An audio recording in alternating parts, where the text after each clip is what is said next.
Welcome to target GS Telugu channel. Andhra Pradesh ప్రభుత్వం TET notification release చేయడం జరిగింది. ఆ టెట్ నోటిఫికేషన్ చాలామంది పూర్తిగా చదవకుండా ఆందోళన చెందుతూ ఉంటారు. అయితే ఆ టెట్ నోటిఫికేషన్లో ఏమేమి ఉన్నాయి, మనం ఏ విధంగా మనం అప్లికేషన్ పెట్టుకోవాలి అనే వివరాలన్నీ కూడా నేను వివరంగా చెప్తాను. అలాగే నోటిఫికేషన్ కూడా తెలుగులో చెప్తాను. ఎవరు ఆందోళన చెందవలసిన అవసరం లేదు. ఆంధ్రప్రదేశ్ ప్రభుత్వం టెట్ నోటిఫికేషన్ రిలీజ్ చేయడం జరిగింది. ఈ టెట్ ప్రతి ఒక్కరు కూడా రాయవలసి ఉంటుంది. కంప్యూటర్ బేస్డ్ టెస్ట్ విధానంలో జరుగుతూ ఉంది. ఆర్టీ యాక్ట్ ప్రకారం ఉపాధ్యాయునిగా నియమించబడాలంటే టెట్ ఉత్తీర్ణత తప్పనిసరిగా అవ్వాలి.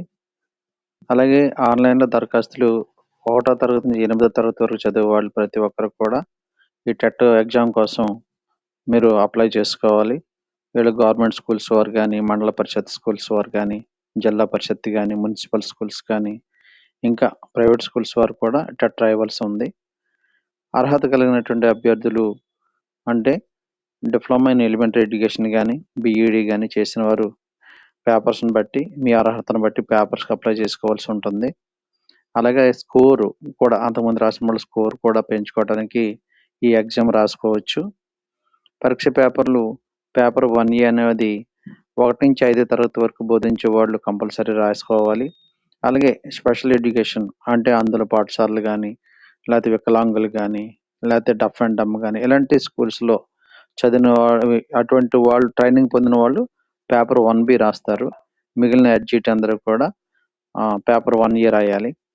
అదేవిధంగా ఇన్ సర్వీస్ ఉపాధ్యాయులు అంటే సుప్రీంకోర్టు తీర్పు ప్రకారం ఆర్టీఈ చట్టానికి ముందు నియమితులై ఇంకా 5 సంవత్సరాలకు పైగా సేవ కలిగి ఉన్నటువంటి ప్రతి ఉపాధ్యాయుడు టెట్ అర్హత పొందాలి.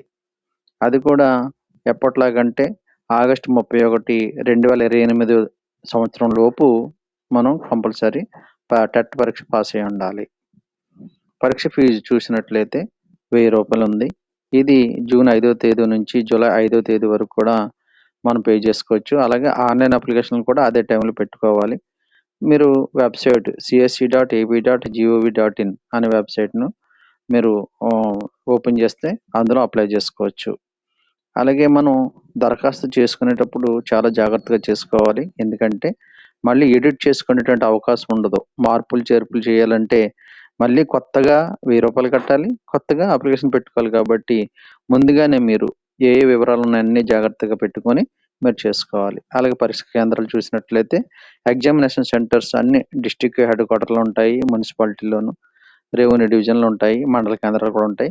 అయితే ఫస్ట్ ఎవరైతే అప్లై చేసుకుంటారో వాళ్ళకి డేట్లో ఫస్ట్ వస్తుంది.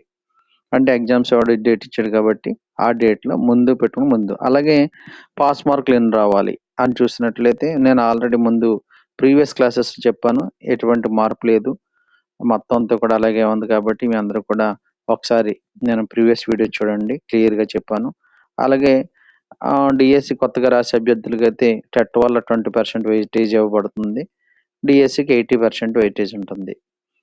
షెడ్యూల్ చూసినట్లయితే మనం నోటిఫికేషన్ జూన్ 5వ తారీఖున రిలీజ్ చేశారు. అలాగే జూన్ 5 నుంచి జూలై 5వ తారీఖు వరకు ఆన్లైన్లో అప్లికేషన్ పెట్టుకోవచ్చు. అలాగే మనం ఇంకా మాక్ టెస్ట్లు 15 జూలై నుంచి అందులో అందుబాటులో ఉంటాయి. ఎగ్జామ్ డేట్స్ మాత్రం ఆగస్టు 5 నుంచి 14వ తేదీ వరకు జరుగుతాయి, గుర్తించండి.